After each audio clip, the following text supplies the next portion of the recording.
वक्रतुंड महाकाय सूर्यकोटिसम्प्रभ निर्विघ्नं कुरु मे देव सर्वकार्येषु सर्वदा। सद्गुरु ने चरणे नमो वड़ी मागू प्रेम प्रसाद दया करे गुरुदेव जियो हरि रस अमृत स्वाद तो वणी सगुना वर्णवी मर सदगुरु तणु स्वरूप बुद्धि मन पहुँचे नहीं वड़ी उपमा रहित रूप तो प्रथम पूर्ण प्रेम थी वंदो सदगुरु चरण ताप टड़े संसार ना वड़ी मटे जन्म ने मरण बोलो सदगुरु देव की जय। निष्कलंक नारायण भगवान की जय। गुरुवाना चरण नमस्कार।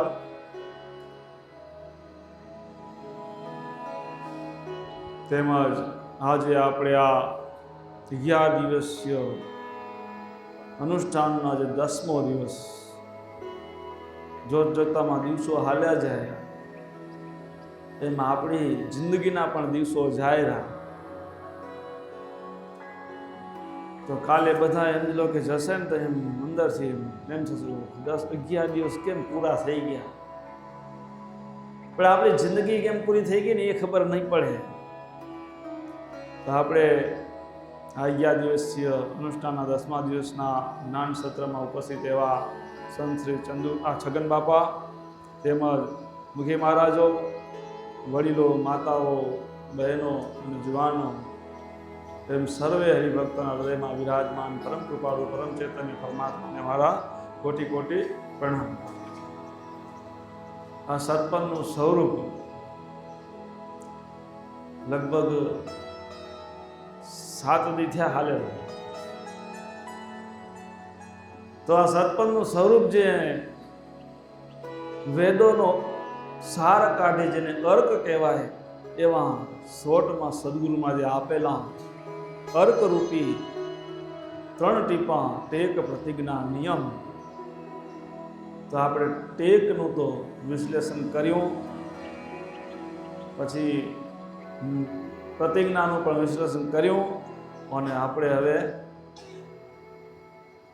નિયમ તો નિયમનું વિશ્લેષણ ચાલુ હતું તો આગળના બધા લોકો ટેકની અંદર 5 પ્રકાર બતાવ્યા હતા સત્ય પુરુષાર્થ પ્રેમ સમાન ભાવને સમા અને પ્રતિજ્ઞા લેવાની હતી સત્પનના સર્વ નિયમનું સેવન કરવું બાળકોને સત્પનની કેળવણી આપી અને અંધશ્રદ્ધાનો ત્યાગ કરવો અને એના પછીની હવે નિયમ તો શરીર શુદ્ધ રાખવું હૃદય શુદ્ધ રાખવું વ્રતને ધારણ કરવું જીવનમાં અને ઉપાસના પદ્ધતિ અને આપણે જીવનનું લક્ષ્ય જેને કે ધ્યેય એ 5 નિયમમાં બતાવે કે આ તમારા જીવનમાં નિયમ હોવા જોઈએ।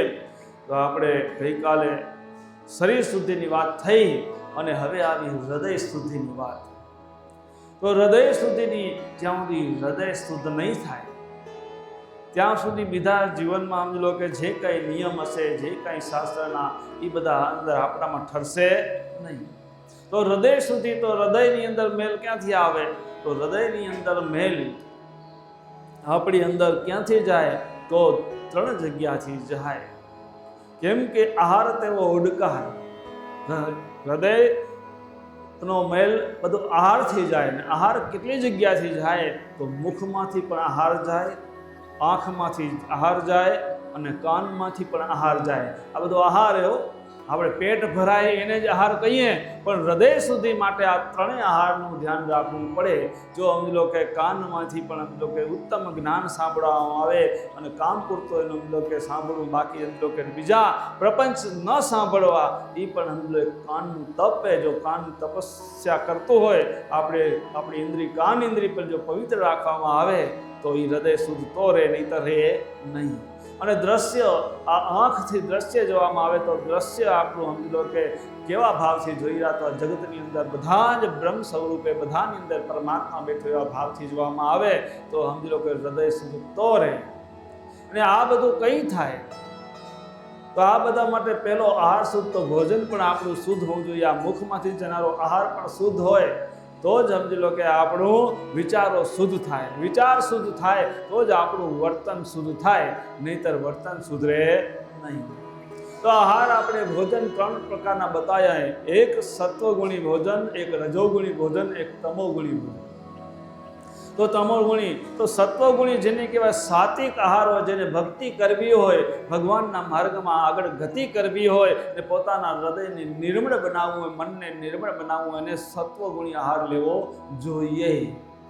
તો સત્વગુણી આહાર કે જેને કહેવાય, જેનામાં સાદો સીધો જે ખોરાક કહેવાય એ બધો સત્વગુણમાં આવે. સાદો ખોરાક જેમાં આમ લો કે તમતમતા મસાલા ઘઉં કે તેલ કે એમ લો કે તળેલા ને એવા ન હોય. આ તમતમતું ને તળેલું ને બધું આવે એ બધું રજોગુણમાં આવે. અને જ્યારે ન ખાવાના હોય એ બધા આહાર લઈએ એ બધા તમોગુણમાં આવે.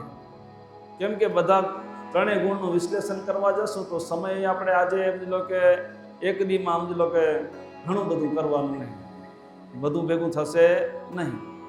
એ બધું વધારે વિશ્લેષણ કરવું હોય તો તમારી મરજી, તો કરીએ તો બીજું 11 હું ભેગું. હવે પોતરા સાંભળતા હશે ને, સાંભળેલા પોતરા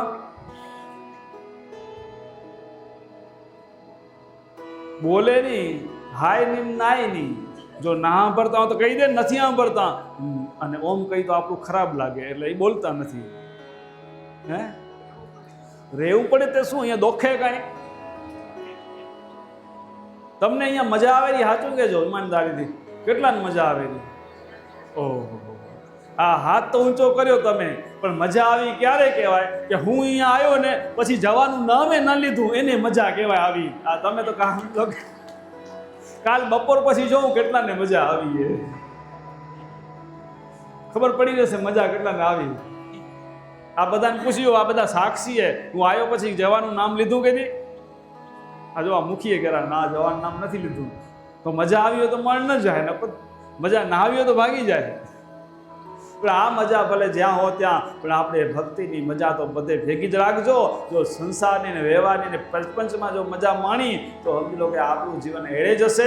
તો આપણે એમ લો કે જગતના આમ લો કે આ ઇન્દ્રિયોના સ્વાદમાં જો મજા માણી તો આપણું જીવન એળે જશે. તો સત્વગુણી આહાર લેવો, તમોગુણી આહારથી બચવું. અને આપણે તમોગુણની અંદર શું આવે? માદક પદાર્થો આવે બધા, એમ લો કે ડુંગળી, લસણ, હિંગ, તમાકુ, જેમ લો કે નશાવાળા પદાર્થો હોય એ બધા તમોગુણી કહેવાય. તો આ બધા પદાર્થથી બચવું. તો આપણી સમાજની અંદર સમજી લો કે લગભગ તો અહીંયા તમાકુ કે સમજી લો કે ગાંજો, ચરસવાળા એ તો અહીંયા સત્સંગમાં આવે જ નહીં બહુ. પણ એમાં આ ડુંગળી લસણવાળું તો એવું કોમન થઈ ગયું હાલ, એ બધે કરી ગયું ઘરો ઘર લગભગ. એમ કહીએ અમે સત્પંથી અહીં ધર્મી હઈએ, પણ એ ઘરમાં એવું કરી ગયું હે કે ડૉક્ટર કર્યા પાછા એમ કે સર્ટિફિકેટ લઈ આવે ડૉક્ટરનું. સમજ્યા? કહું કેવો તો ડૉક્ટરનું સર્ટિફિકેટ દે કે આ ડૉક્ટર કર્યા મહારાજ. એટલે હવે એમ લો કે આ બધા મહાપુરુષો થઈ ગયા એ બધા એમ લો કે એના સર્ટિફિકેટ ખોટા અને આજકાલના ડૉક્ટરના સર્ટિફિકેટ મોટા, એવો તાલ થઈ ગયો. તો ડૉક્ટરના સર્ટિફિકેટ લઈને અમને બતાવે મહારાજ ડૉક્ટર કર્યા શું કરીએ? અને ડૉક્ટર તો કે ડૉક્ટર તો ઘણું કે ડૉક્ટર પહેલાં શું કહેતા કે મગફળીનું તેલ ન ખવાય કહેતા, સાંભળ્યું હતું કે એનાથી લોહી જાડું થઈ જાય. અત્યારે પરિવર્તન આવ્યું, એ ડૉક્ટર કહે હવે મગફળીનું તેલ ખવાય. બદલી ગયા કે નથી? હા, પહેલાં શરૂઆતમાં એમને એમ કહેતા ડૉક્ટરો કે આરો પાણી પીવાનું, બીજું સમજી લો કે સાદું પાણી હખર નહીં, એમાં આમ આવે ઓમ આવે. હવે સમજી લો કે શું કે વળી હવે એમ કહેતા કે હવે એને સાદું પાણી પીવાનું. આરો પાણીમાં સમજી લો કે છાશ જેવું થઈ જાય, એમાં તત્વો ઘણા બધા નીકળી જાય. હવે પાછા આ ડૉક્ટરનું આવું હોય કે સમજી લો કે એ સમય પ્રમાણે કંઈ પરિવર્તન થઈ જાય, વિચારોનું કંઈ નક્કી નહીં. એ ડૉક્ટર બેઠા હોય ને વળતા હો મને પાછા સભામાં બે ડૉક્ટર હે હાજર. સાચી વાત ખોટી વાત હે ડૉક્ટર સાહેબ? એટલે આ તો સમજી લો કે જેવો જેવો સમય લાગે તે પ્રમાણે એવો વાત એવો કોઠ દઈ દે. પણ શાસ્ત્રમાં તો જે સદગુરુમાં જે ભણેલું હોય ને એનું સમજી લો કે આ ચાંદો સૂરજ સમજી લો કે છે ને ત્યાં સુધી એમાં કોઈ પરિવર્તન નહીં આવે. શાસ્ત્રની અંદર એ જે નિયમ એ અડગ જ રહેશે. એના જે નિયમને જે એમ લો કે વર્ણન લેવા હે એ આપણા જીવનના કલ્યાણ માટે આપેલા હે અને આપણા હૃદય સુધી માટે આપણા વિચાર સુધી માટે આપેલું હોય. તો એનામાં કોઈ ફેરફાર નહીં આવે. બાકી આ જગતનો કોઈ બી મોટો ડિગ્રીવાળો હોય ને એના ક્યારે વિચાર બદલી જાય, ક્યારે નિર્ણય બદલે એનું કંઈ નક્કી હોય નહીં. આ હકીકતની વાત છે. હું નાનો આટલો મોટો થયા આ બધા અમુક બીજા ઘણા એવા દાખલાઓ છે કે ડૉક્ટર પહેલાં આમ કહેતા ને હવે આમ કહેતા છે ને. ઘણા સ્તન કેન્સરમાં એ પહેલાં કેમ કે બાળકોને એમ લો કે દૂધ પાય તો આમ લો કે ફિગર બગડી જાય, હવે કે એમ ન કરો તો હવે કેન્સર થાય. આ બધું ડૉક્ટરની ભાષા. આવું બધું નવું નવું હાલીમાં બદલ્યા રાખે, એ બદલ્યા રાખે.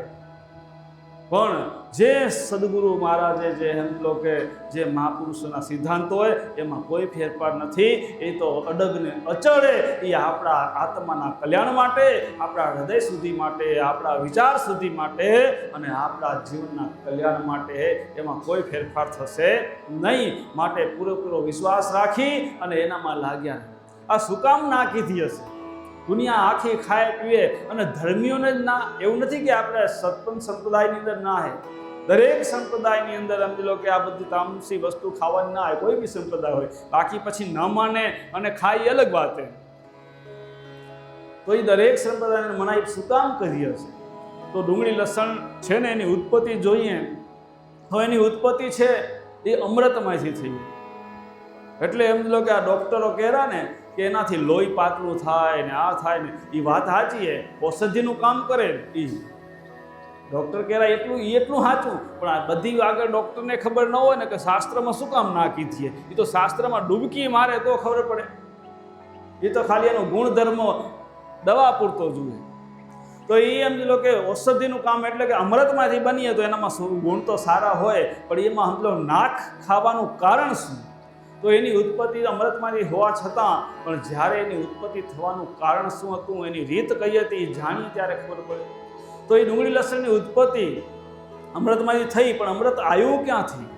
તો અમૃત ક્યારે આવ્યું? કે આગળના સમયમાં જ્યારે દેવો અને દાનવો વચ્ચે યુદ્ધ થતું અને એ વચ્ચે યુદ્ધ થાય અને દાનવો દેવોને હરાવી નાખે અને હેરાન કરતા અને મારે.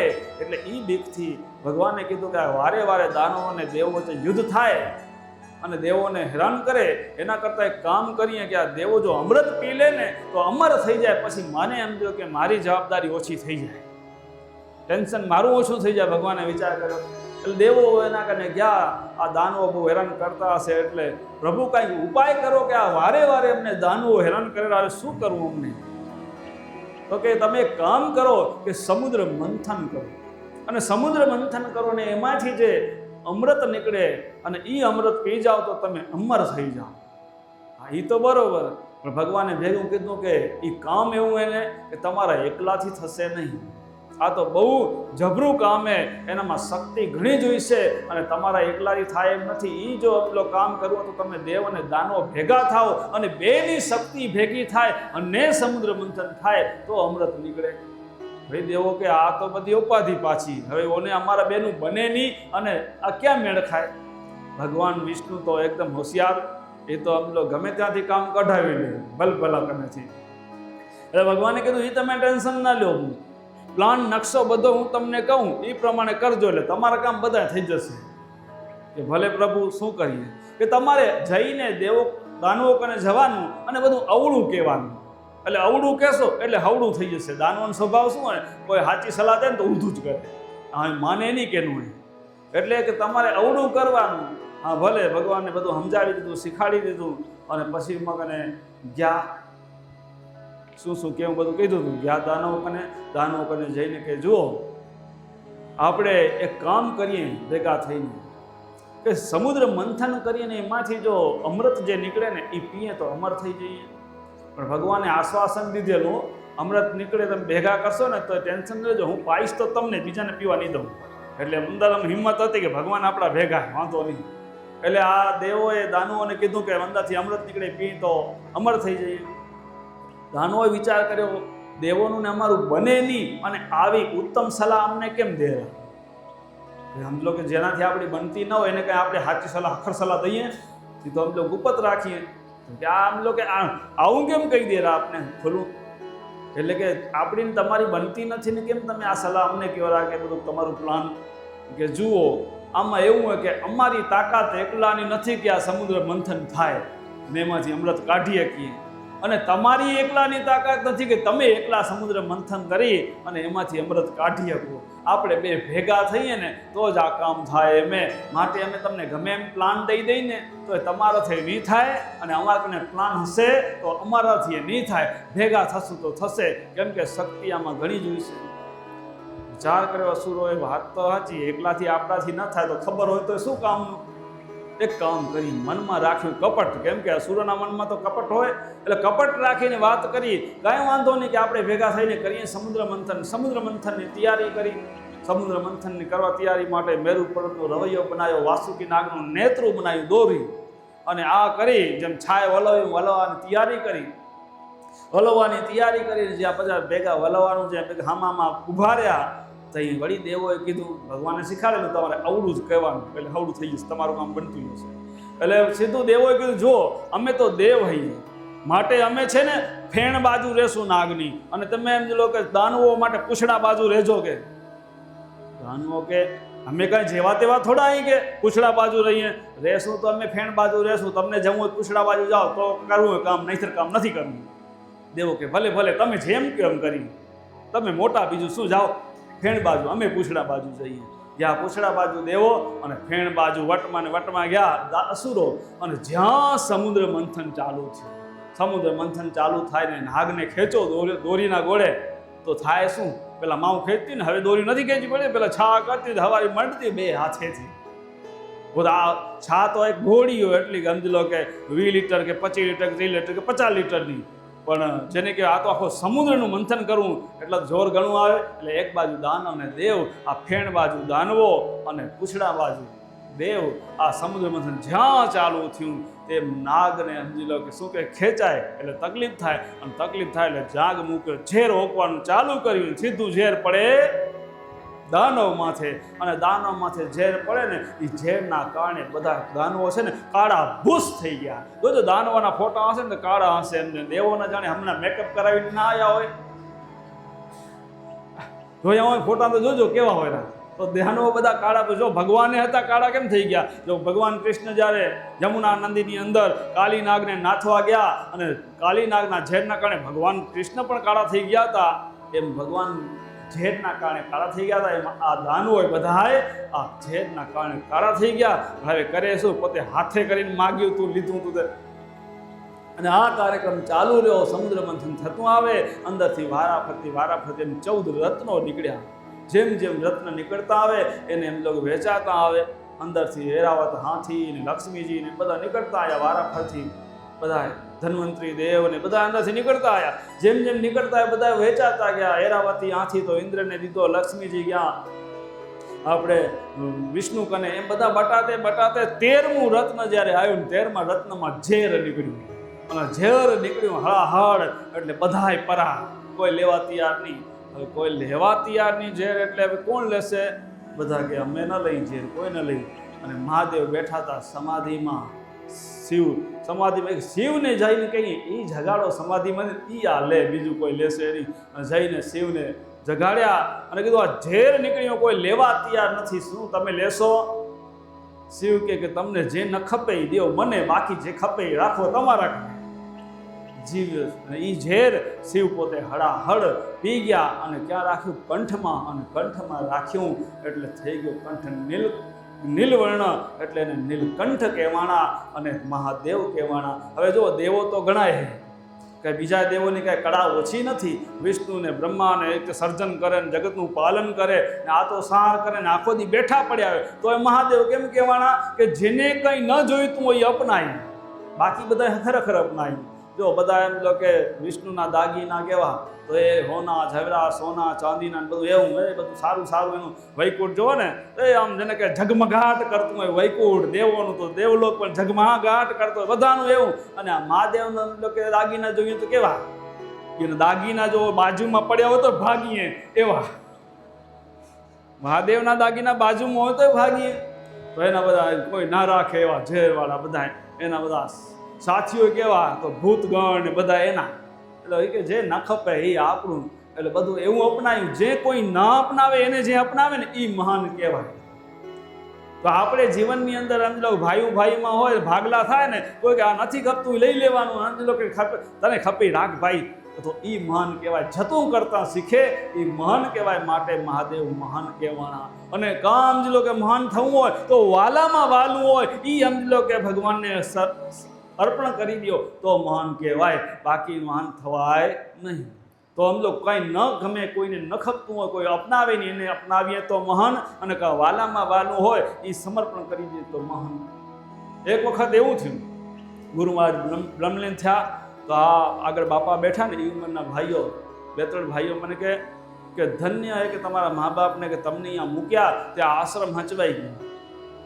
મેં કીધું તમને ના નથી ધન્ય થવાની. તો પછી મોઢું બંધ. એટલે આપણે એમ લો કે બીજાને ખો, હું નહીં બીજા. એટલે આવું સમજી લો કે તો સમજી લો કાં આપણે સમર્પણ કરી તો મહાન થવાય, અને કાં કોઈ ના અપનાવે એને અપનાવી તો મહાન કહેવાય. તો એટલે મહાદેવ મહાન કહેવાના. પછી એમ એ તો પત્યું, પછી છેલ્લું રત્ન જ્યારે અમૃત નીકળ્યું, અને એના હારું તો આટલી વારથી મહેનત ચાલુ હતી. મૂળ તો અમૃત હારું મહેનત કરી હતી, અને જ્યારે અમૃત નીકળ્યું એટલે દાનવોને તો મનમાં કપટ હતું. વિચાર કર્યો હવે અમૃત જો દેવો પીએ તો આપણા હરખા થઈ જાય, એના કરતાં આ દેવોને પીવા ન દેવું અને આપણે પી જવું. હવે કરવું શું? અહીંયા જ બાટણી કરશું તો મેળ નહીં ખાય. માટે ઘડો લઈને ભાગા, સીધો અમૃતનો ઘડો લઈને જ્યાં ભાગા ને, અને ભગવાન વિષ્ણુ વૈકુંઠમાં બેઠા બેઠા ચિંતા થઈ કે હા જો હારા પી ગયા ને તો જમા રાખીની મને ઉપાધિ. એટલે ભગવાન વૈકુંઠમાંથી ભાગા, પણ સીધી રીતે આવતો હવે એમ લોકો માનશે નહીં. એટલે ભગવાને રૂપ બદલાયું ને લીધું કયું મોહિની રૂપ. અને મોહિની રૂપ લઈને જ્યાં આસુરો ભાગાતા ને એના આગળ આવીને ઊભા રહ્યા. અને ભગવાન મોહિની રૂપ, જેને કહેવાય રૂપની અંબાર સ્ત્રી અપ્સરા જેવું રૂપ લઈ અને ભગવાન આગળ આવી નખરા કરવા માંડ્યા. આ મોયા, કેમ કે વિચારો તો હલકા હોય અસુરોના, એમાં મોયા. અને જ્યાં મોયા એટલે પેલું કીધું ભાઈ તું કોણ હો કે? હું કે દેવ કન્યા હું કે.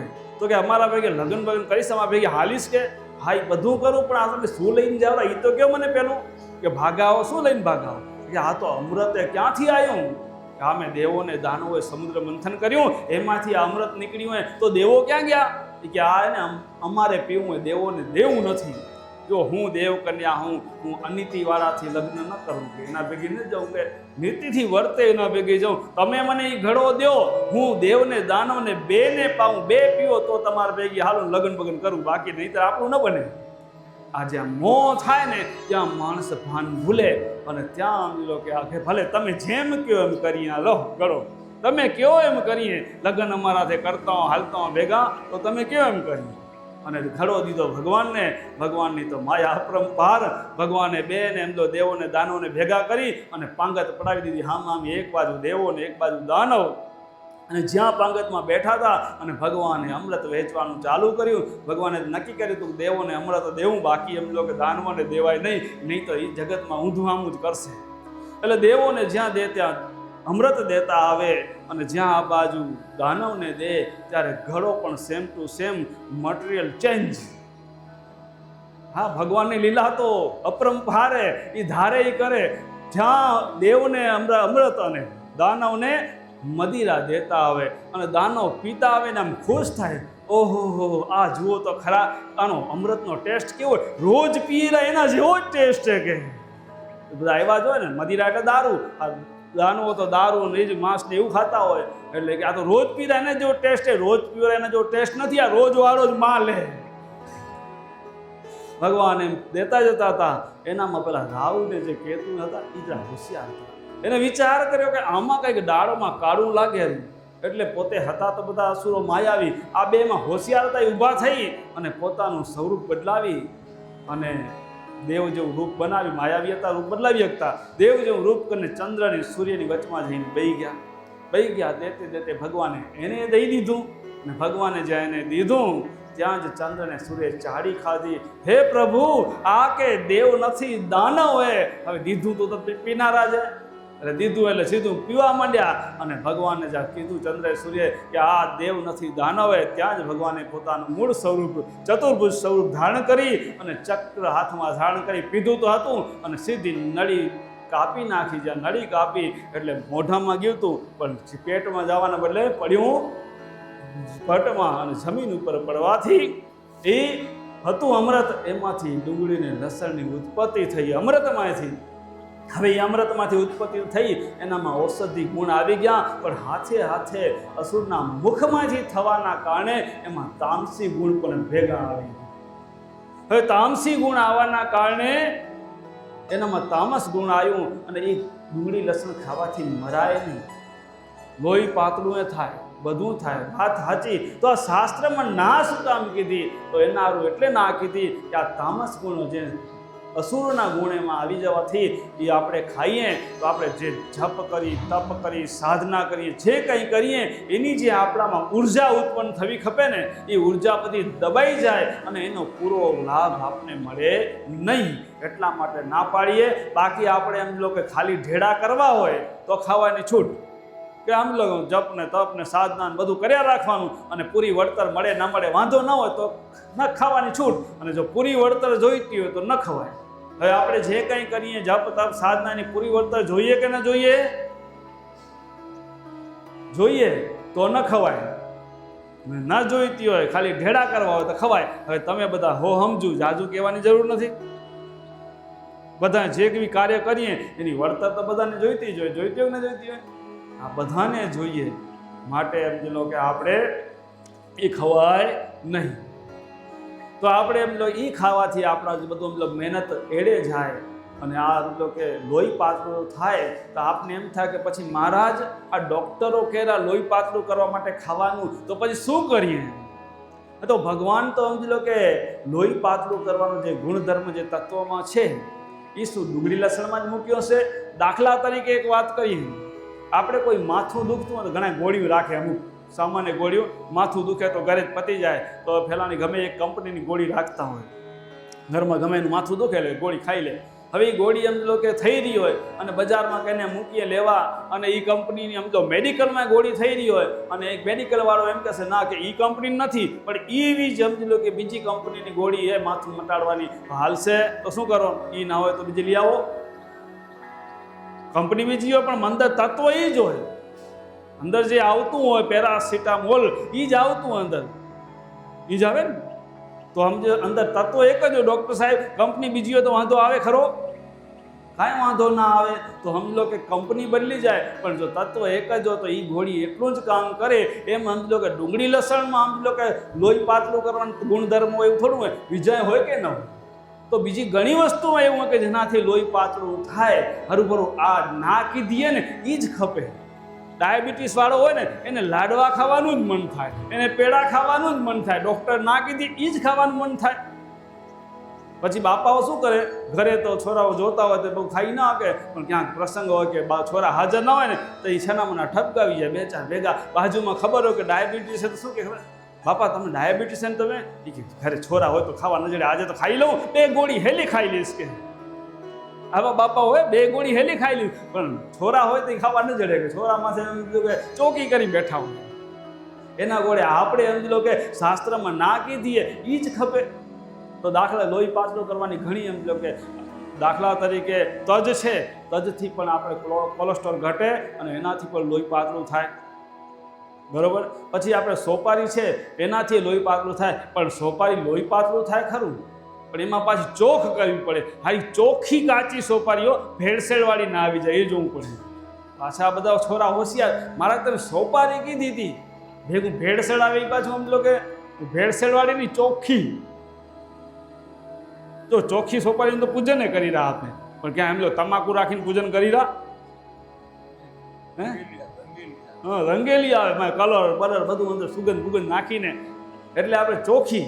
પછી એમ લો કે બીજી આ બધા એમ લો કે એનામાં સસ્તામાં સસ્તી અને સારામાં સારી દવા હોય તો એમ લો કે બહેનોની પ્રિય આઈટમ કઈ? વધારાની ફગાવી દેવાનો માણ ફગાવી દે.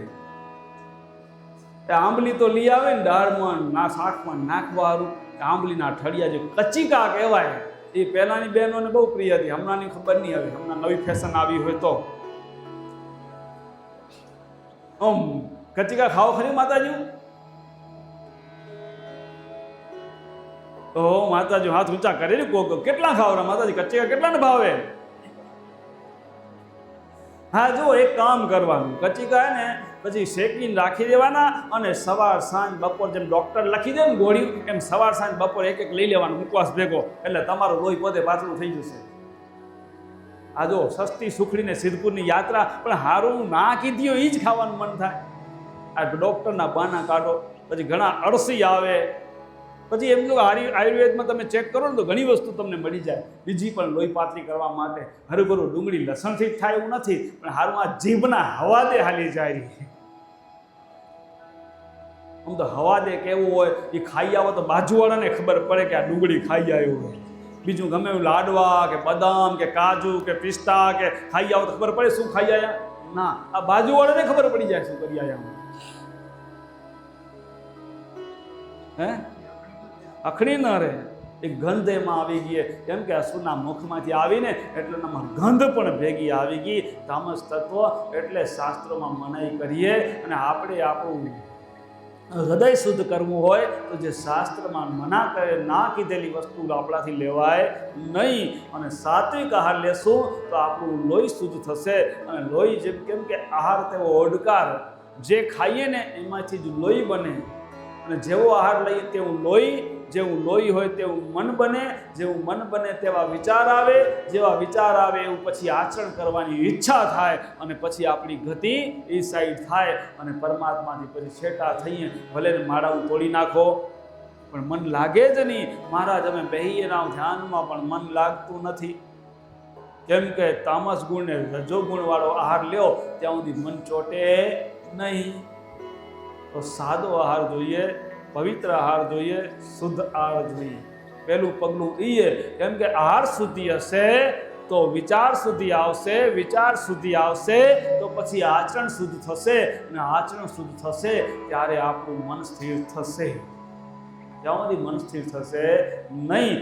માટે હૃદયને શુદ્ધ કરવા માટે કરો આહાર શુદ્ધ, પછી એમ લો કે દ્રશ્ય શુદ્ધ, પછી શબ્દ શુદ્ધ, પછી સમજો કે આપણું હૃદય નિર્મળ થશે, શુદ્ધ થશે, અને ભક્તિને યોગ્ય. અને અઘાડના જે જગત બાપે વાત કરી મીરાબાઈની, એ મીરાબાઈ જેવું હૃદય તો આપણું થશે. નહીંતર મીરાબાઈ જેવું થવાશે નહીં, નહીંતર નરસિંહ મહેતા જેવું થવાશે નહીં. ભલે ને માળા હું તોડી નાખી ગમે એટલા આખા ભગતે એટલે જ કીધું, માળા ફેરત 53 ગયા, જપ માળાના નાકા ગયા, તીરથ ફરી ફરી થાકા ચરણ, તો એના પોતા હરીને શરણ. તોય ભગવાન સુધી પહોંચાશે નહીં, ગમે એટલું દોડું કાઢીએ. તો માટે આહાર શુદ્ધ રાખવો. એ એમ લો કે શાસ્ત્રની મત પ્રમાણે શુદ્ધ આહાર હશે તો આપણું વિચાર શુદ્ધ થશે, બધું શુદ્ધ તો થશે. અને પછી આવ્યું વ્રત. તો વ્રત તો અત્યારે કળજુગની અંદર શુદ્ધ બીજનું મહાવ્રત આપણે જે કીધું હોય, વર્ષમાં 1, 2 કે 3 વાર આવે, બરોબર, એ મહાવ્રત આપણું બીજનું. તો એ અત્યારે કળજુગ, એટલે કે એ દિવસે કળજુગની શરૂઆત થઈ હતી, અને એ દિવસનું જો વ્રત કરવામાં આવે તો આપણા ઉપર એ કળજુગનો જે પ્રભાવ ઓછો પડે. પહેલાં એવા 4 યુગના વ્રત અલગ અલગ હતા. એમ કહેવામાં આવેલું કે પહેલાં કર્તા યુગની અંદર રવિવારી એકાદશીનું વ્રત હતું, બીજા ત્રેતા યુગની અંદર મંગળવારી 14નું વ્રત હતું, અને આજે આ ત્રીજા દ્વાપર યુગમાં સોમવતી અમાસનું વ્રત હતું, અને આજે ચંદ્ર દર્શનનું વ્રત બતાવ્યું છે. 12 બીજના ધણી કીધાએ. અને જ્યારે શરૂઆત થઈ કળજુગની, એમ કહેવાય કે વૈશાખ મહિનો શુક્રવાર ને ચંદ્ર દર્શનના દિવસે કળજુગ બેઠો હતો, અને એ દિવસના વ્રતથી આપણા ઉપર કળજુગનો પ્રભાવ ઓછો પડે, એના માટે આ વ્રત કરવાનું છે. તો વ્રત તો બધા કરતા હશું, પણ પહેલા વડીલો કરતા બરાબર જેવું. હવે સમજી લો કે પહેલા તો પાંખી પાડતા વ્રતના દિવસે, પાંખી પડાતી, અને બધા મંદિરમાં જાય, અને મુખી મહારાજ કે જે હોય કોઈ એમ લો કે 2 શબ્દો કહીએ કેવા, એ એમ લો કે શાસ્ત્રનું વાંચન કરે, અને બધા બેઠા બેઠા માળા ફેરે. આમ કરીને વ્રત કરવામાં આવતું. અને વ્રત પૂરેપૂરું 12 પોરું છે ને વ્રત, એ પૂરું વ્રત કહેવાય. જે એમ લો કે વડીલો બધા 12 કરતા, અને જે બહુ મહેનતવાળા હોય અને એમ લો કે એવડી ભૂખ ન જલાય એવું હોય તો એ લોકો એમ લો કે 8 પોરું વ્રત કરે. તો આવો એમ લો કે શાસ્ત્રમાં બતાવ્યું હોય તો આપણે એમ લો કે 12 પોરું વ્રત, તો એનો મહિમા કેટલો. તો આગળના કરતાયુમાં જે એમ લો કે વ્રતનો મહિમા હતો એ જ આજ કળયુગમાં પણ એ જ વ્રતનો, પણ સમય અંતરે વ્રતમાં અને પૂજાપાઠમાં ને બધું કર્મકાંડમાં ફેરફાર થતો હોય, પણ એનું ફળ તો એટલું ને એટલું જ આજે પણ. તો પહેલા કરતાયુગની અંદર અમરીશ રાજા થઈ ગયા. જે અમરીશ રાજા થઈ ગયા એ ધર્મી હતા, અને અમરીશ રાજા એક પોતાના આ મહેલની અંદર ભગવાનનું મંદિર બનાવેલું, અને મંદિરની અંદર પૂજા પાઠ માટે ફૂલ જોઈએ ભગવાન માટે, રોજ સવારના ફૂલ ચડાવવાને, એટલે રાજમહેલમાં એક રાજનો બગીચો બનાવ્યો. હવે બગીચો બનાવ્યો એટલે બગીચાની અંદર એમ કે ક્યાંય ન હોય ને એવા તરતરના ફૂલ, એક માળી રાખ્યો, બહુ હોશિયાર હશે એવો માળી, અને માળીને કીધું કે આમાં ક્યાંય ન હોય એવા ફૂલ બનાવવું જોઈએ, કે આપણે વાવવાના ને એ બગીચો ઉછેરવો હોય. હવે બગીચાની તૈયારી કરી, વાવેતર થયું, અને એ છોડવા બધા મોટા થઈ ગયા અને ફૂલ આવ્યા થઈ ગયા. આ બાજુ સમજો ફૂલ ને કણિયું થાય, બધું થાય, પણ આ બાજુ રાજ દરબારમાં ફૂલ ના આવે. હવે રાજ દરબારની અંદર ફૂલ ના આવે એટલે રાજા એક દી માળીને બોલાવીને પૂછ્યું કે માળી, કે આપણા બગીચામાં હવે ફૂલ લાગેલા કે નથી લાગતા? કે મહારાજ કે કણિયું તો થાય નહીં, પણ ફૂલ ખબર નહીં, હા હવારના જે વીણવા જઈએ તે ફૂલ હોતા નથી. એ વીણાઈ જાય, રાતોરાત કોઈક ચોરી કરી જાય ફૂલની, રાતોરાત ફૂલની ચોરી થાય રહી, કે કોણ ચોરી કરવું એ ખબર નથી. રાજાએ વિચાર કર્યો કે આવો આમ જો કે મહેનત કરી, ખર્ચો કરીને બગીચો બનાવ્યો, અને ફૂલની ચોરી બીજા કરી જાય ને ફૂલ બીજા લઈ જાય, કાંઈ હાલે ખરું? આપણા ખેતરમાંથી કોઈ દાડમ લઈ જાય બીજા તો હાલે ખરું? ના લેવા દઈએ, બીજેથી ખબર રાખીએ, ચોકી રાખીએ ન રાખીએ. એમાં રાજાએ કીધું કે આમાં ચોકી રાખો, સિપાહીઓને મૂકી દે કે તમે અંદર છુપા બેસી જાઓ અને જુઓ કોણ આવેલું ચોરી કરવાને પકડો. હવે આ બધા બેહી ગયા. હવે એ વખતમાં સતયુગની અંદર આ અમરીશ રાજાના બગીચામાં ચોરી કોણ કરે? તો દેવલોકમાંથી વિમાન આવે અને અપ્સરાઓ આવીને આ ફૂલની ચોરી કરી જાય, ને ઇન્દ્રલોકમાં આ બધા ફૂલ જાય. હવે આ બધા ફૂલ ઇન્દ્રલોકમાં જાય એટલે પછી આવીને કીધું કે આ તો દેવલોકનું વિમાન આવેલું, અને એમાં અપ્સરાઓ આવીને ફૂલ તોડી અને એ વિમાનમાં પાછું દેવલોકમાં હાલી જાય. અમરીશ રાજાએ વિચાર કર્યો કે મહેનત આપણે કરીએ અને બગીચો ઉછેરીએ આપણે, ખર્ચો આપણે કરીએ, અને ફૂલ બધા સમજો કે દેવલોકમાં હાલ્યા જાય પરબારા, એ હાલે કેમ? આપણે જવા દઈએ ખરા આપણા ખેતરમાંથી? કાંઈ ના, પૂછ્યા વગર લઈ જાય તો ખબર પડે નહીં. તો આ લો પરબારા કેમ જાય? તો હવે એને રોકવા કેમ? એનો ઉપાય શું કરવો? હવે દેવલોકને રોકવા, દેવલોકને સમજો કે અમે તો રોકી ના કાય, એટલે બ્રાહ્મણોને તેડાય. અને બ્રાહ્મણો પહેલા ત્રિકાળ જ્ઞાની હતા, બ્રાહ્મણોએ પોતાના ટીપણા ખોલી અને જોયું કે આ દેવલોકનું જો વિમાન આવે, પુષ્પક વિમાન, એને રોકવું હોય તો કેમ રોકવું? એનો ઉપાયમાં એવો હતો કે એને એમ લો કે રીંગણીનો ધૂપ કરો, અને એનો ધૂપનો ધુમાડો જો વિમાનને અડે દેવલોકના, તો એ દેવલોકનું વિમાન ઉડતું બંધ થઈ જાય, બ્રેક લાગી જાય. હવે આનું કરવું શું? રાજાએ વિચાર કર્યો, એક કામ કરો કે આખા બગીચાની અંદર રીંગણી લઈ આવી અને બધે સમજો કે ઠેર ઠેર એનો ધુમાડો કરી નાખો. આપણે ખબર પેલા, હવે તો બધું ગુડ નાઇટ ને પછી શું કે બધું ઓલ આઉટ ને નવા આવી ગયા મચ્છરવાળા ભગાડવાના. પહેલાં આપણા વડીલો છે ને લીમડાના ધુમાડા કરતા, લીમડોના પાંદડા તોડી આવી અને ધુમાડો કરે, ગમેલામાં રાખીને મચ્છર ભાગી જાય એના. એમાં વિમાનને રોકાવું એવી રીતે આ રીંગણીનો ધુમાડો કર્યો ઠેર ઠેર. હવે આ રીંગણીનો ધુમાડો જ્યાં કર્યો ઠેર ઠેર, એટલે એ ધુમાડાના વિમાન તો એના નિયમ પ્રમાણે રોજ આવતા હતા, એમાં આવ્યું ને એમ જો કે ધુમાડાના સ્પર્શના કારણે વિમાન આવીને ઊભું રહી ગયું. અને આ અપ્સરાઓએ આખા બગીચામાં જે કાંઈ ફૂલોની કણી બધી થતી ખીલવા માટે તૈયાર હતી, બધું ફૂલ વીણી લીધા. બધાએ ફૂલ વીણીને પ્લેનમાં બેઠા વિમાનમાં, અને વિમાનમાં જે આજ્ઞા કરી ઉડવાની, વિમાન ઉડે નહીં. હવે વિમાન ઉડવાનું બંધ થઈ ગયું. બીજા દી સવારે રાજ દરબારમાં ખબર પડી કે આ વિમાન દેવલોકનું આવ્યું તો ઉડ્યું નથી ને ઊભું હોય ને અપ્સરાઓમાં બેઠી હોય. વળી એમ લો કે અમરીશ રાજાને વિચાર આવ્યો કે જો આ વિમાન ઉડશે નહીં અને જો પાછું નહીં પહોંચે ઇન્દ્રલોકમાં, જો ઇન્દ્ર શ્રાપ દેશે તો શ્રાપની ભલભલાની બીક. દેવો અને ઋષિઓ એ જ કામ કરતા પહેલા, જો મેળ ના ખાય, મારું ન માને તો દે શ્રાપ. હવે એટલે લાગી બીક કે જો ઇન્દ્રદેવ લોકો શ્રાપ દેશે તો વળી આપને તકલીફ, એના કરતાં હવે પાછું વિમાન જાય એનો ઉપાય કરો. એટલે ઉપાય શું કરવો? વળી બ્રાહ્મણોને બોલાયા. બ્રાહ્મણોએ ખોલી પોતાનું ટીપણું જોયું. હવે આ વિમાનને એમ લોકો રોક્યું હોય ને ઉડાડવું કેમ? એના ટીપણામાં આવ્યું કે આને અત્યારે સતયુગ અને આ સતયુગનું મહાવ્રત રવિવારી એકાદશીનું છે. કોઈએ રવિવારી એકાદશીના 12 પોરનું વ્રત કર્યું હોય, 12 પોરની કોઈ જમ્યું ન હોય અને એ એનું પુણ્ય અર્પણ કરે તો આ હવે વિમાન ઉડે, નહીં તો ઉડે નહીં. હવે શું કરવું? તો કે અમરીશ રાજા પૂછ્યું, તમે કદી કર્યું હે? અમરીશ રાજા કે હું એ જાણતો નથી વ્રત કેને કહેવાય. સભા બેઠી, સભાને પૂછ્યું, કોઈ ખબર ખરી તમને કે આ વ્રત કોઈ કર્યું હે? અને હોતે તે દી જમજો, આગલે દી જ વ્રત હતું. રવિવારી એકાદશી હતી આગલે દી. એટલે બ્રાહ્મણો કીધું કાલે જે રવિવારી એકાદશી હતી, કોઈએ એમ લો કે ભૂલે ચૂકે કદાચ ઉપવાસ કર્યો હશે ને 12 પોરો, એનું પુણ્ય અર્પણ કરશે તોય હાલશે. વ્રતની ખબર ન હોય તો કાંઈ નહીં, પણ ભૂલે ચૂકે કોઈ રવિવારી એકાદશીના 12 પોર નહીં જમ્યું હોય અને એનું પુણ્ય અર્પણ કરશે તો આપણું કામ થઈ જશે. રાજાએ વિચાર કર્યો કે અહીંયા તો કોઈ બેઠા હો ના, તો કે આખા નગરમાં સેવકોને મોકલ્યા, જાઓ ઘરો ઘર પૂછા કરો, તપાસ કરો કે કોઈએ આ રવિવારી એકાદશીના 12 પોરોની જમ્યું ન હોય એવાને એમ જો બોલાવી લાવો અને એનું પુણ્ય આપણે એમ જો અર્પણ કરે તો આપણું કામ થાય અને વિમાન ઉડે તો આપણે શ્રાપથી બચી જઈ દેવાના. એટલે આખા નગરની અંદર સેવકો ફરવા માંડ્યા, ઘરો ઘર પૂછા કરવા માંડ્યા કે કાલે રવિવારી એકાદશીથી કોઈ 12 પોર જમ્યું ના એવું ખરું? પૂછા કરતા કરતા આખા નગરમાં ફરતા ફરતા એક કુંભારના ઘરે પહોંચ્યા. ત્યાં એક કુંભારણે કીધું કે હું 12 પોર જમી નથી. તો સેવકોએ પૂછ્યું કે 12 પોર જમ્યા નથી, શું કામ નથી જમ્યા? કે અમારે હાવ ને વહુનો કજિયો થયો હતો ને એટલે રિયાઈ નથી જમી.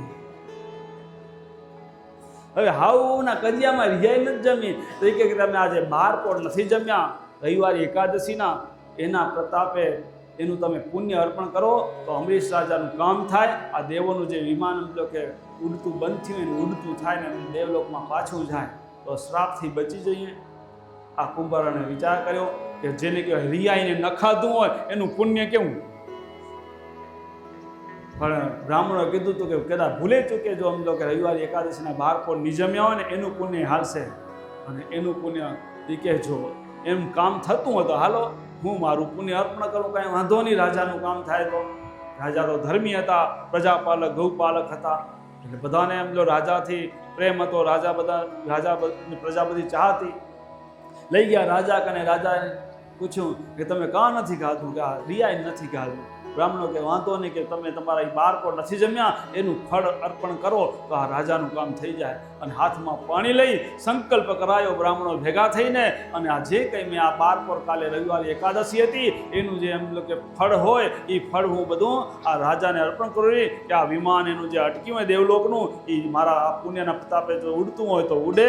મારું પુણ્યને અર્પણ કર્યું, જ્યાં જો બ્રહ્મા અર્પણ કર્યું અને વિમાન સડસડાટ દેવલોક ભાગી ગયું. અને જોયું રાજાએ કે ખાલી રિયાઈને નથી ખાધું એનું જો આટલું ફળ હોય તો ખરેખર જો સમજો કે સાચી રીતે અને વિધિસર જો વ્રત કરવામાં આવે તો એનું કેટલું ફળ થાય. ત્યારે કે તો આપણે હવેથી જ્યારે પણ રવિવારી એકાદશી આવે તે નગર આખામાં ફરજિયાત બધાને રવિવારી એકાદશીનું વ્રત કરાવવાનું, આખા નગરમાં બધાને. રાજાને હું એકલો લાભ નહીં, આખું નગર બધું પુણ્યશાળી બને. રાજાએ બીજી વાર રવિવારી એકાદશી આવી એટલે ફરજિયાત કાયદેસર અમને લોકો બધાને કહી દીધું કાલે બધાને જમવાનું બંધ અને આપણે બધાએ ભેગા થઈને રવિવારી એકાદશીનું વ્રત કરશું. અને પછી એમ લોકો આપણા જે રાજના અમ લોકો ચોકની અંદર આખું નગર ભેગા થઈ નગરજન અને ભેગા થઈને વ્રત છોડશું પૂજા કરીને.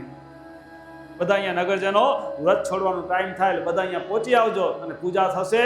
અને પછી પૂજા કર્યા પછી આપણે વ્રત છોડશું. જેમાં આપણે એમ લોકો જે ચંદ્રનું વ્રત કરી રહ્યા એ વ્રતની અંદર એમ લોકો સાંજે પૂજા ભરાય ને પૂજાનો પ્રસાદ લઈ અને પછી એમ લોકો વ્રત છોડી રહ્યા ને ચંદ્ર દર્શનના દિવસે દર્શન કરીને.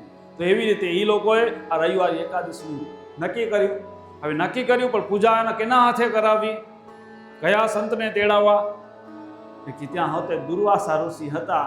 એટલે દુર્વાસાને કીધું કે મહારાજ તમે આ રવિવારી એકાદશીના હાજે વ્રત છોડવાના ટાઈમે પહોંચી આવજો, તમારા હાથે પૂજા ભરાવશું અને તમારા હાથે પૂજા ભરાવીને પછી અમે વ્રત છોડશું તમારા હાથે પૂજા કરાવીને. આ દુર્વાસા ઋષિ કે કાંઈ વાંધો નહીં, તમારી ઈચ્છા, હું પહોંચી આવીશ એમ કહીને આ તો નીકળ્યા. અને દુર્વાસા ઋષિને જેમ નારદ મુનિને એમ જો ત્રણેય લોકનું લાયસન્સ આવવા જવાનું બધે, માં દુર્વાસા ઋષિને, વિશ્વામિત્રને, વશિષ્ઠ ઋષિને આ બધાને એમ જો કે ત્રણેય લોકમાં આવવા જવાનું લાયસન્સ હતું. એ બધા એટલા તપસ્વી હતા કે ત્રણેય લોકમાં આવી જઈ શકતા. એટલે આ દેવલોકમાં જઈને બેઠા હશે ને આ બાજુ વ્રતના કારણે બધા નગરજનો સત્સંગ કરે, માળા કરે, જપ તપ કરે, આખું નગર આમ લોકે ઉપવાસ રાખીને મંડી પડ્યા, બધા માળા લઈને ભક્તિ કરવાની. અને આના પુણ્યના પ્રતાપે, આખા નગરના પુણ્યના પ્રતાપે પેલું ઇન્દ્રનું સિંહાસન ડોલવા માંડ્યું.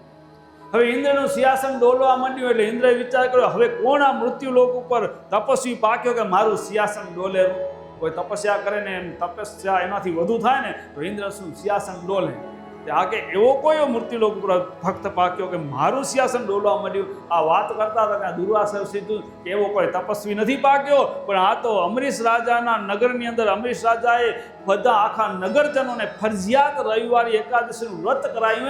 આ આખા નગરના પુણ્યના પ્રતાપે તમારું આ સિંહાસન ડોલેરું. કે ઇન્દ્રે વિચાર કર્યો કે આ તપ ભંગ કેમ કરાવું, એનું અમને પુણ્ય ઘટાડવું કેમ? જો અમને પુણ્ય તો મળે, બરાબર ન કરીએ તો જેવું કરીએ આછું પાછું મળે. કોને કે રિયાઈને કર્યું હતું જે ફળ મળ્યું હતું અને વિધિસર કર્યું તો વિશેષ ફળ મળે ને, તો એનું પુણ્ય ઘટાડવું કેમ? તો કે દુર્વાસા છે કે એક કામ કરીએ, જો ટાઈમસર પૂજા ન થાય અને મોડું થઈ જાય તો એનું પુણ્ય કપાઈ જાય, ઓછું થઈ જાય. પૂજા કરવાનું મને આમંત્રણ દીધું હોય તો કે એક કામ કરો દુર્વાસા, તમે ટાઈમમાંથી જતા નહીં. દુર્વાસા દેવલોકમાં બેઠા હતા, દેવોને કે ભલે કાંઈ વાંધો નહીં, હું હે ને એક પોરો મોડો જઈશ કે. અને એમ લો કે આ મનમાં દુર્વાસા ઋષિએ દેવોનું માનીને કર્યું કપટ. જ્યાં કપટ દુર્વાસા ઋષિએ કર્યું ત્યાં આ બાજુ સમય થયો પૂરો, આખો 12 પહોર બધા ભૂખ્યા રહ્યા, જપ તપ કર્યા અને સમજો 12 પહોર પૂરા થવા આવ્યા અને નગરજનો બધાએ રાજના ચોકમાં ભેગા થવા માંડ્યા. અને આ બાજુ વાટ જુએ દુર્વાસા આવે, પણ દુર્વાસા તો આવે ક્યાં? દેવોના કહેવાના કારણે એ તો મોડા આવનારા હતા એક પોર. એટલે આ બાજુ બધા ભેગા થઈ ગયા, જોયા રાખે ટાઈમ થઈ ગયું, હજી આવતા નથી, હજી ટાઈમ થયો, હજી આવ્યા નહીં, દેખાતા નથી, કેમ? રાજાએ વિચાર કર્યો કે આ બધાએ આપણે એમ લો કે 12 પહોર ભૂખ્યા રહ્યા અને વ્રત રાખ્યું, જપ તપ કર્યા, એનું જો એમ લો કે ટાઈમસર જો પૂજા નહીં થાય તો આપણું વ્રત છે ને એનું ફળ ઓછું થઈ જશે. તો હવે ફળ આપણે મહેનત કરી હોય ને અમલો ગમે ક્યાં આપણી મહેનત હોય એનું અમલો પૂરેપૂરું ફળ મળવું ખપે, નખડવું ખપે. હા, એ મળવું ખપે. ઓછું મળે તો હાલે ના હાલે? એમ રાજા વિચાર કે આખી મહેનત કરી, આખો 12 પહોર ભૂખ્યા રહીને તપ કર્યું અને હજી જો એનું ફળ ઓછું મળે શું કામ? એક કામ કરો કે બીજા કોઈક હસે મુખી શાંતિભાઈજી એને કીધું હાલો તમે ઊભા થાવ, તમે પૂજા ભરો અને આપણે એમને પૂજા કરીને વ્રત છોડીએ. આ ઋષિ આ કંઈ આવે કાંઈ નક્કી મોડું પેલું થાય એના કરતાં આપણે ટાઈમ હાંચવી લઈ. બીજા મુખીને તૈયાર કર્યા. આ બાજુ પૂજા ભરાણી, પૂજા ચાલુ હતી, પૂજા પૂરી થઈ, પ્રસાદી વેચાઈ ગઈ અને પ્રસાદી જમવા માંડ્યા. અને પ્રસાદી જમી લેવા આવ્યા ને કંઈ ઓલ્યા ઋષિ આવ્યા અને ઋષિ દુર્વાસાનો સ્વભાવ તો ખબર ને, વાતે વાતે શ્રાપ. એટલે એનાથી ભલભલા બીવે. મહાભારતની વાત હમણાં કરી હતી છગન બાપા, એમાં એમ લોકો કૌરવોએ શ્રાપ દેવડાવવા હારું મૂક્યા હતા. કેના કને? પાંડવો કને. શ્રાપ જડે તો થઈ ગયું અવળું. ભગવાન જેને રામ રાખે એને કોણ ચાખે? જેના ઉપર ભગવાનની કૃપા હોય ને એનું કોઈ વાળ વાંકું ન કરી શકે.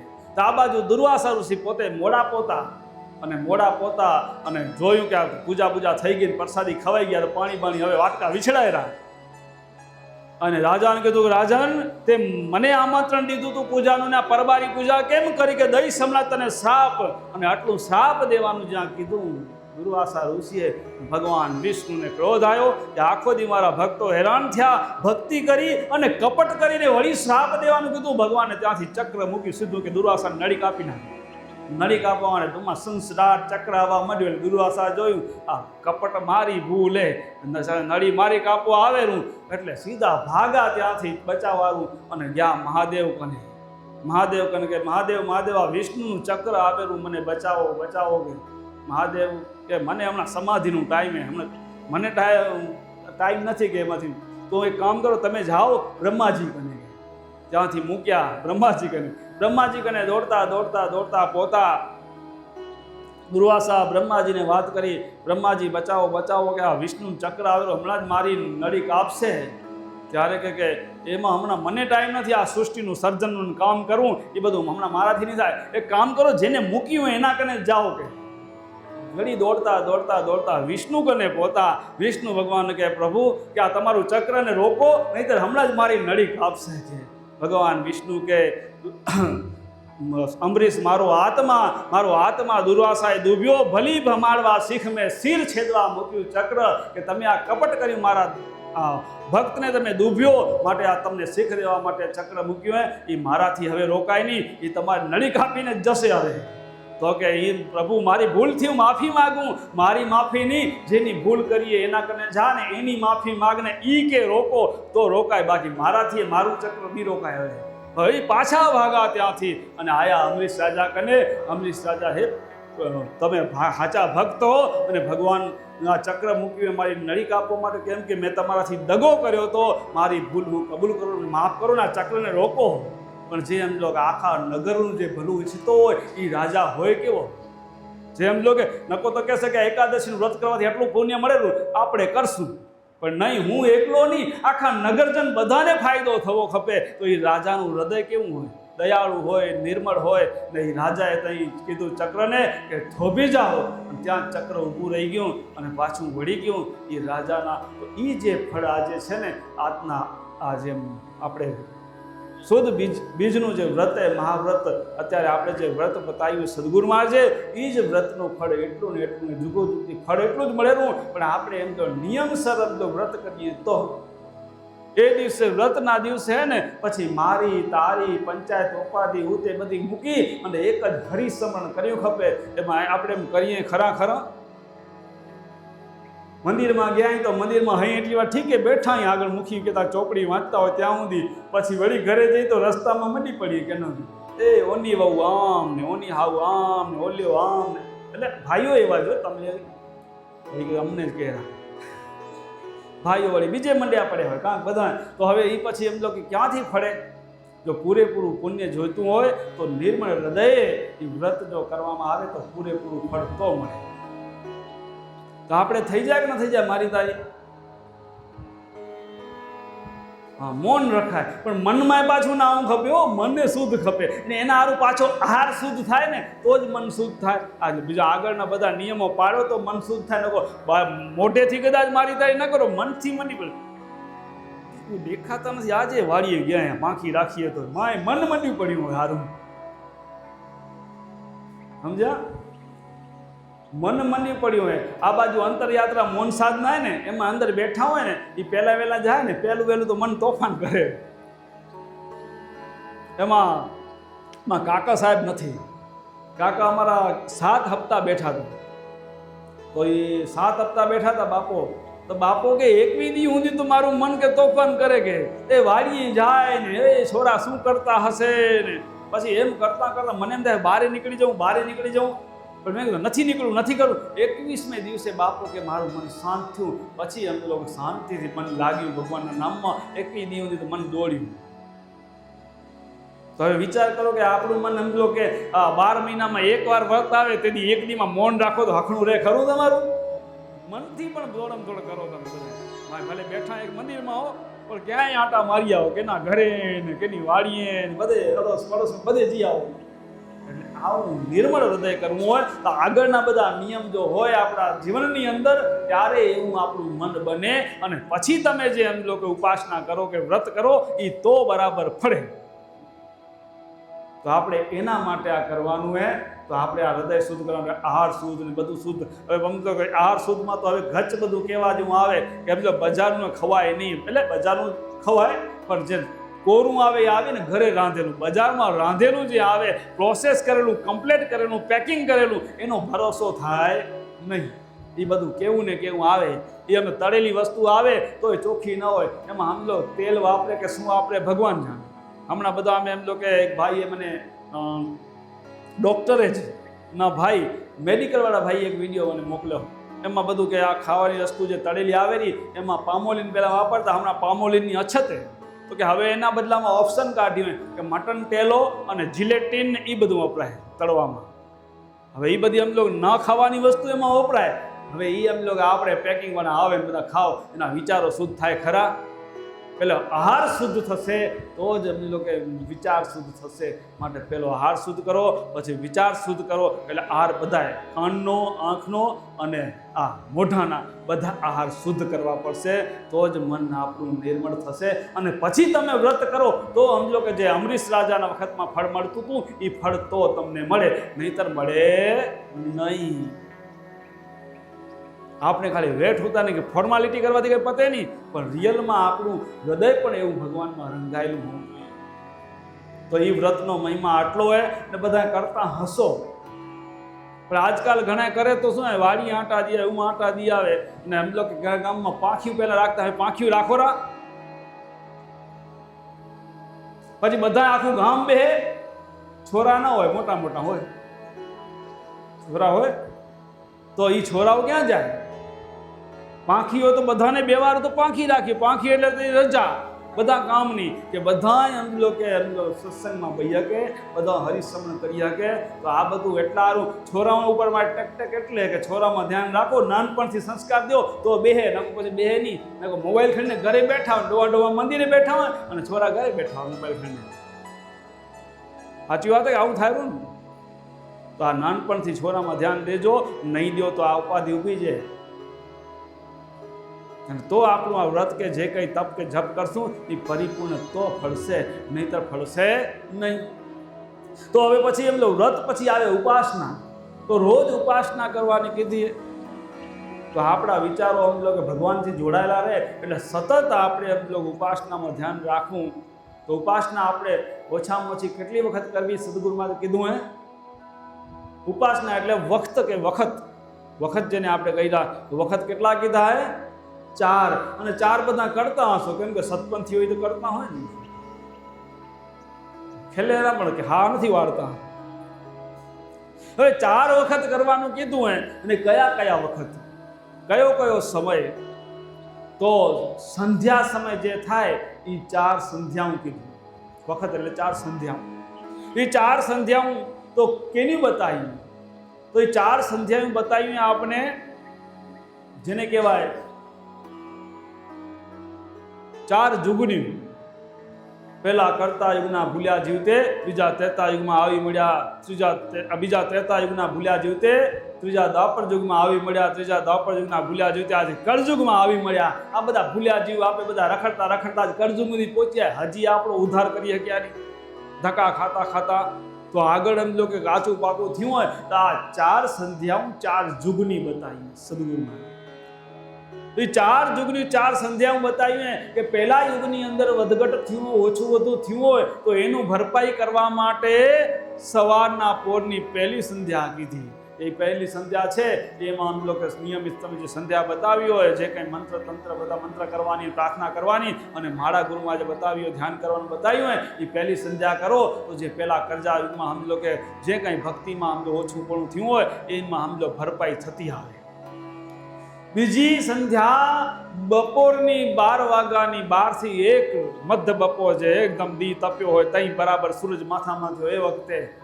અને એ વખતની સંધ્યા બીજા ત્રેતા યુગની, કે ત્રેતા યુગમાં કાંઈ વધઘટ ભક્તિ થઈ હોય, આછી પાકી થઈ હોય તો એ યુગની ભરપાઈ થતી આવે. અને ત્રીજી સંધ્યા સાંજની, જેને કહેવાય સંધ્યા ટાણું સાંજનું, તો એ વખતની ત્રીજા દ્વાપર યુગની, એ દ્વાપર યુગમાં જે ભક્તિમાં કાંઈ વધઘટ ઓછું કોણું થયું હોય તો એની ભરપાઈ થતી આવે. અને ચોથી સંધ્યા મધરાતની 12 થી 1ની એના માટે કીધીએ કે તમે સમજો કે આજે કળયુગની આગળની ભરપાઈ કરી લો, અને આજે કળયુગની એમાં સમજો કે તમે સંધ્યા ભક્તિ નિયમ હાંચવો.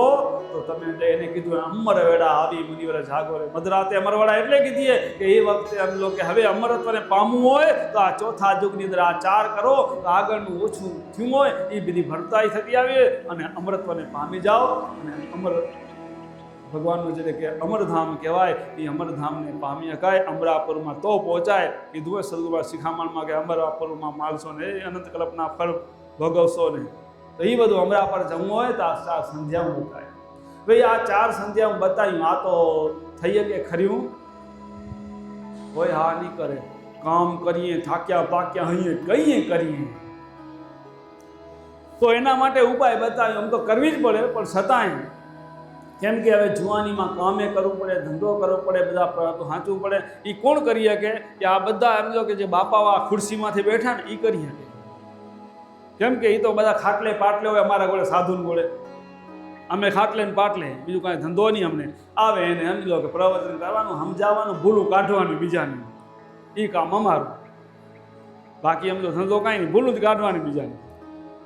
તો એ ખાટલે ને પાટલે કરીએ કે બાપા આમ જો હવારા ને બપોરે ને સાંજે ને, કેમ કે બાપાઓની પાછી ઊંઘું ઓછું થઈ ગયું હોય ને, ઉંમર વધે ને ઊંઘ ઓછી થઈ જાય. કેમ કે કામ ન હોય, નિવૃત્ત હોય એટલે ઊંઘ ઓછી થાય. અને જે આખો દી બિચારા ખેતરમાં ને વાડીએ હાલ્યા હોય એને તો આમ તો ઊંઘે પૂરી ન થાય. તો હવે એને કેમ કરવું? તો એને કરવું હોય તો હવાર હાથ તો બધા કરતા જ હશો, એમાં હા કરવા માંડ્યા એટલું તો ખરું. હવે એની 2 સંધ્યા, તો હવે બપોરની સંધ્યા છે એ અમે લોકો કરવી હોય તો કેમ કરવી? તો ટાઈમ તો ઘણા દુકાનવાળા પૂછે, મહારાજ અમે કઈ કરીએ? બપોરે સમજી લો કે ખાવા ભેગા માંડ થઈ રાખે, બપોરે તો ઘેરા ગયો, માંડ ખાવા ભેગા થઈએ. એ વાત સાચી કે બપોરે ખાવા ભેગા મન થાવ એટલે પછી સમજી લો કે કેમ કરવું? તો આપણે એમના જે વાત કરી હતી ને 2 દી પહેલા, હવન કરવાનું. સમજો હવન એટલે ખબર હે બધાને? નથી ખબર? કહી દઉં લો તમને. એક માતાજી કહે નથી ખબર. હવન એટલે કે હવન કેમ કરવું? આપણે એમ લો કે બહારના ભૌતિક પદાર્થોની કઈ વસ્તુ લઈ નથી આવવાની. આપણે એમ લો જેને કહેવાય કુદરતી જે છે ભગવાનનું દીધેલું એમ જ કરવાનું. બધા હવન કરે, બ્રાહ્મણો આવે તો હવન કુંડ મંગાવે, પછી અગ્નિ મંગાવે, પછી એમ તો એમાં હોમવાની સામગ્રી મંગાવે. પણ એ બધી વિધિ કરવાનું સમય બગડે, બધું બગડે. પણ આપણે સમય ના બગડે અને આપણું કામે થઈ જાય એવી યુક્તિથી કામ કરીએ તો સમય ના બગડે ને યુક્તિથી હવન કરવું હોય તો આપણે ભગવાનનું દીધેલું જે હવન કુંડ એટલે આપણું પેટ, આ પેટ એ આપણું હવન કુંડ. અને અગ્નિ તો આપણો અગ્નિ ગયો તો આપણો આહાર શેનાથી પચે? જેને આપણે જઠરાગ્નિ કહેવાય. આપણું શરીર છે ને 5 તત્વનું બનેલું હોય: પૃથ્વી, જળ, વાયુ, અગ્નિ અને આકાશ. આપણા શરીરમાં અગ્નિ છે. તો આ કુંડ અને અગ્નિ એ જઠરાગ્નિ. તો હવે કુંડ ને અગ્નિ તો આપણા ભેગા છે અને ગમે ત્યાં ગયા એ ભેગા લઈને જઈ ઘરે મૂકીને કઈ જતા નથી. જો ઓલે બ્રાહ્મણો જે બતાવે હવન કુંડ લઈ આવજો ને અગ્નિ લઈ આવજો, એ લઈ જવું હોય તો ઉપાધિ ભેગું ખણીને ફરવું હોય તો. આ તો આમ તો ભેગું જ ફરે પડ્યું, જ્યાં જાવ ત્યાં નોખું કરવું હોય તો એ ન થાય. તો એ 2 વના ભેગા. અને ભોજનની સગવડ તો જ્યાં જઈ ત્યાં કરીએ, તો જ્યાં જઈ ત્યાં કરીએ તો આમ તો ભોજન છે એ હોમવાની આવૃત્તિ માટેનું સામગ્રી. અને કોળીએ ભગવાનનું નામ લેતા જાઓ, કોળીએ ભગવાનનું નામ લેતા જાઓ તો પોતે હવન થઈ જાય. તો યુક્તિથી ભક્તિ સસ્તી થઈ જાય. પછી વિધિસર હવન કરવું હોય તો આપણે એમ લો કે જેમ બ્રાહ્મણો હવન કરવા આવે તો પેલું શું કરે? દેવ સ્થાપના કરે. દેવ સ્થાપના કર્યા પછી હોમ હવન કરે. હોમ હવન કર્યા પૂર્ણ થયા પછી ઉત્થાપન વિધિ કરે. એમ જો આપને પૂર્ણ હવન કરવું હોય તો પેલો આમ જો જમ્યા પહેલાનો મંત્ર કરીએ. જમ્યા પહેલાનો મંત્ર કરો એટલે દેવ સ્થાપના થઈ. પછી એમ જો જ્યારે કોળીઓ મોઢામાં મૂકીએ એટલે જેટલી વાર કોળિયા મોઢામાં મૂકીએ ભગવાનનું નામ લેતા રહેતા મૂકતા જાઓ એટલે હોમ હવન થઈ ગયું. અને પછી જ્યારે હવન પૂર્ણ થાય તો છેલ્લી બાકી એમ લો કે આપણે ઉત્થાપન વિધિમાં જમ્યા પછીનો મંત્ર કરીએ એટલે ઉત્થાપન વિધિથી એટલે હવન પૂર્ણ થયું. તો યુક્તિથી ભક્તિ પણ સહેલી થઈ જાય, આપણી ઉપાસના પણ સહેલી થઈ જાય. એટલાનું કીધું કે જુગતે આહાર, જુગતે વ્યવહારને જુગતે ભક્તિ. યુક્તિથી આહાર, તો જુગતે આહાર શું કામ? કે શરીરને અનુકૂળ એવું ભોજન લ્યો તો તમને સમજો કે શરીર તંદુરસ્ત રહે અને લાંબુ ટેકે. અને ખાલી જીભના હવા જોઈ અને બજારનું હોટલનું જે તે બધું ખાધા રાખો તો શરીર જલ્દી બગડે અને સમજો કે 10 વર્ષ આયુષ્ય ઘટી જાય. તો એમાં જુગતી જોઈએ. જુગતે વ્યવહાર, તો વ્યવહારમાં જુગતી જોઈએ. મુકેશભાઈ અંબાણીના હોદ કરીને હાલે ખરું આપણે? હું તો કદાચ મુકેશભાઈ અંબાણી સોનાની કાર ફરાવે તો હાલે,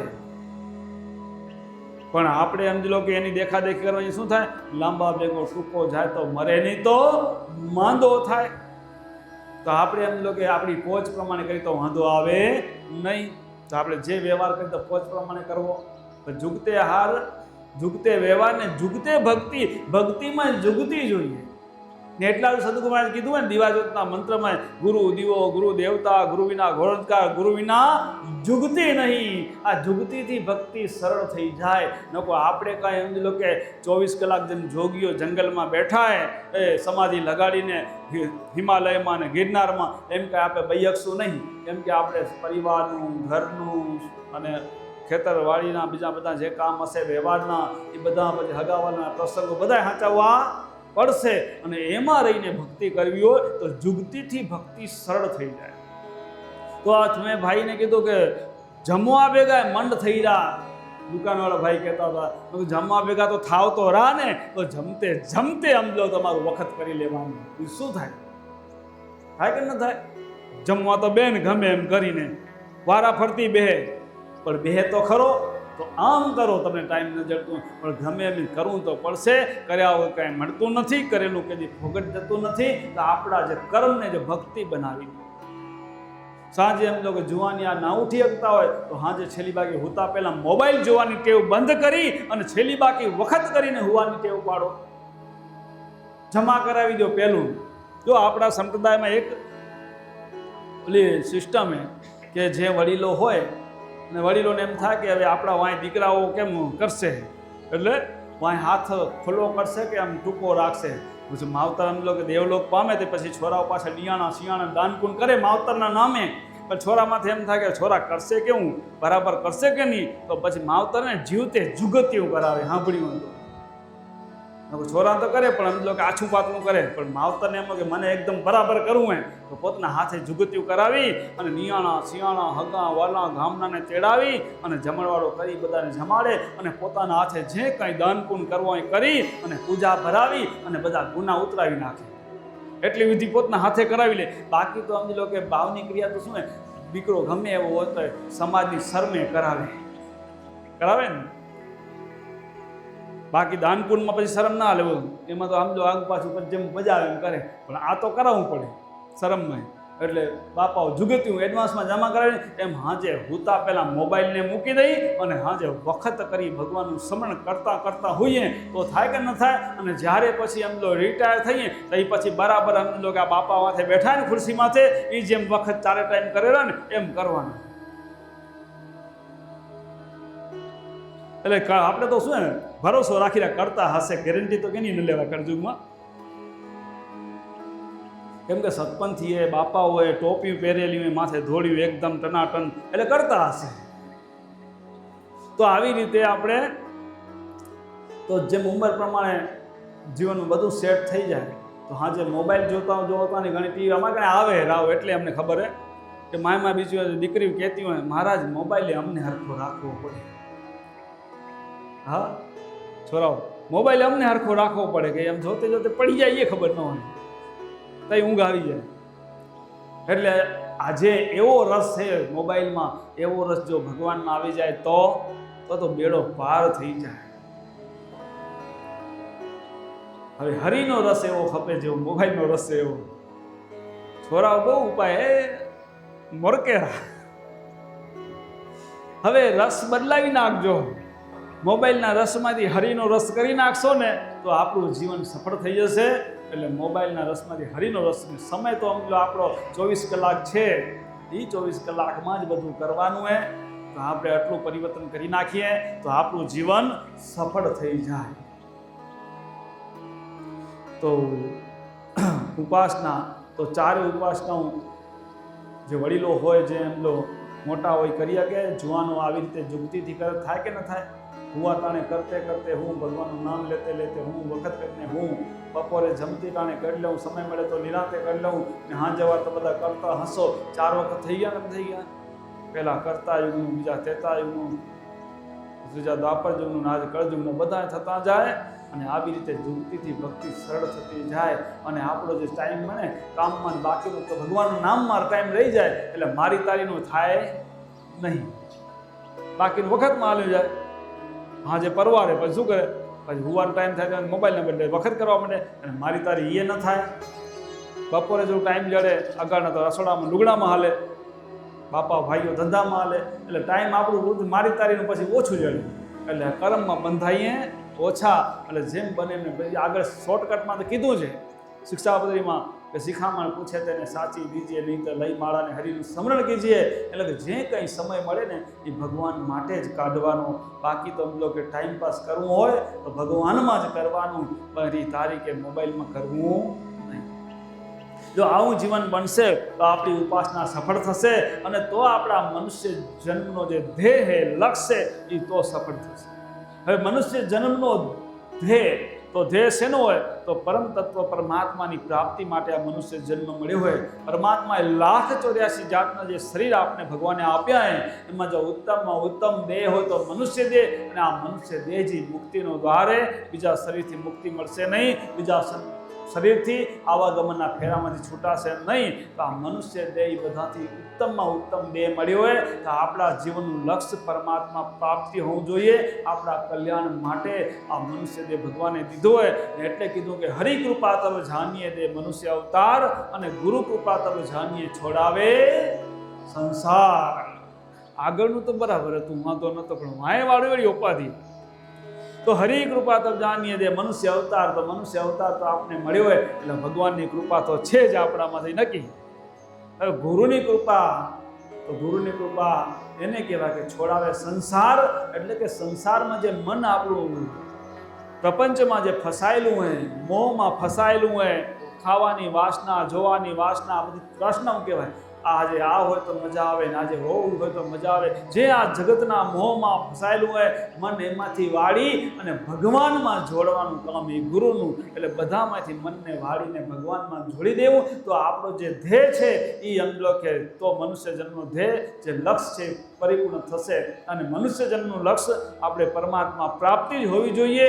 બાકી તો બધા કર્મ કરવાના, અને પરમાત્મા પ્રાપ્તિનું લક્ષ્ય રાખવું હોય તો શું કરવું પડે? તો આપણે સમજી લો કે દાખલા તરીકે દાખલો દઉં. બાપાઓને હિસાબ કિતાબ બરાબર હોય, બાપાને જ પૂછું, બાપાઓ જુઓ ભાઈઓ તમને કહું, આપણે એકડો હોય, એકડો, હવે એકડો હોય ને એકડાની આગળ એક મીંડું લગાવી તો કેટલા થાય?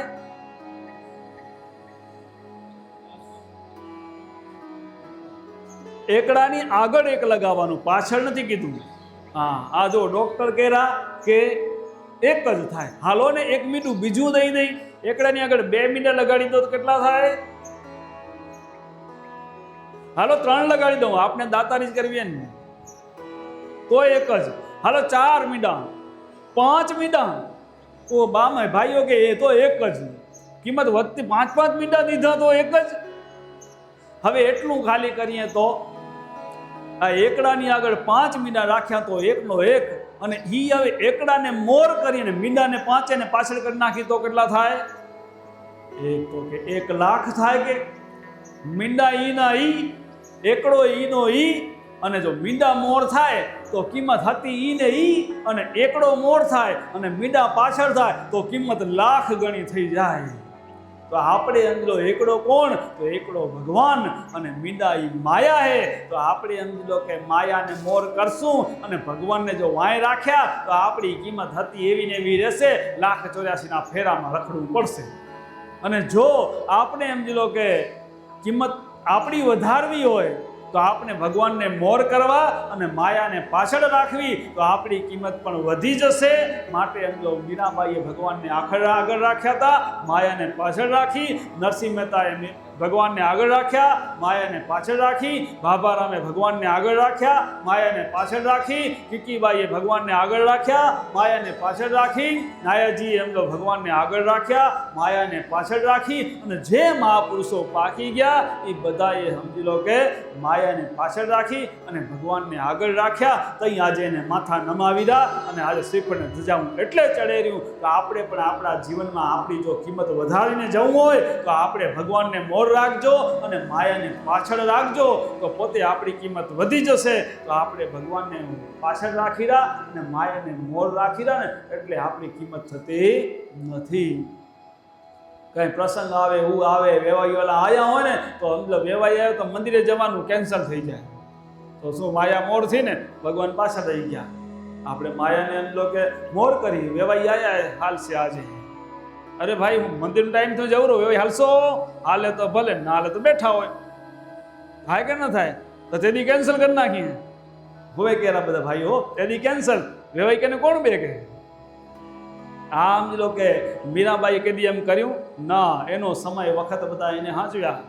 નરસિંહ મહેતા કદી એમ કર્યું, એના ઇતિહાસ જોજો નહીં. ભગવાનની મસ્તીમાં વ્યવહારના કામ ભૂલી ગયા હશે, પણ ભગવાનને ભૂલ્યા નતા.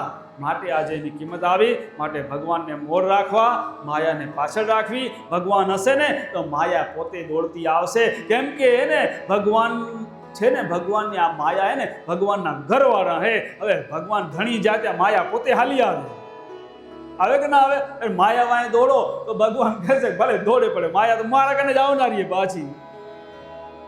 એટલે એમ લો ભગવાન કહેવાય, એમ લો ભેગા રાખીને ભગવાનને મોર રાખીને હાલશો તો માયા પાછળ પોતે હાલી આવનારી હે.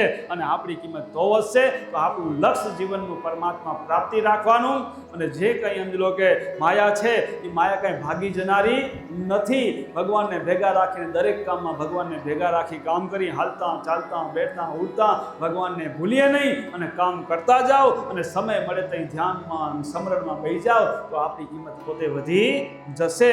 અને પ્રસાદી આવી ગઈ. એટલે હવે એમ લો કે આજનું સત્ર પૂરું કરીએ. અને આજે એમ લો કે ઉકળી ગયા દોડતે દોડતે સતપદના સ્વરૂપમાં ઉકર્યા તો ખરા, પણ હવે કાલની થોડીક ટકોર બાકી રહી, કાલે કરી દેશું. બરોબર? તો આજે હવે આપણું જીવનનું છેલ્લું ધ્યેય કઈ સિદ્ધ થશે? આગળના બધા આમ લો કે ટેક પ્રતિજ્ઞાન બધા પડાશે ને તો જીવનનું લક્ષ્ય જે ધ્યેય છે પરમાત્મા આપી તો સિદ્ધ થશે. માટે આ સત્પના સ્વરૂપ રૂપી આ 3 બુંદ છે જે અર્કરૂપી વેદોની, એ આપણા જીવનમાં ઉતારી લેજો અને આપણું જીવન સફળ કરાવી અને આપણી કિંમત વધારી લેજો. ભગવાનને પ્રાર્થના કરીએ કે દરેકને ભગવાન ભક્તિ શક્તિ આપે અને પરમાત્મા સૌનું મંગળ કરે, કલ્યાણ કરે. એ પરમ કૃપાળુ પરમાત્માને પ્રાર્થના. બોલો સદગુરુ દેવ કી જય. નિષ્કલંક નારાયણ ભગવાન કી જય.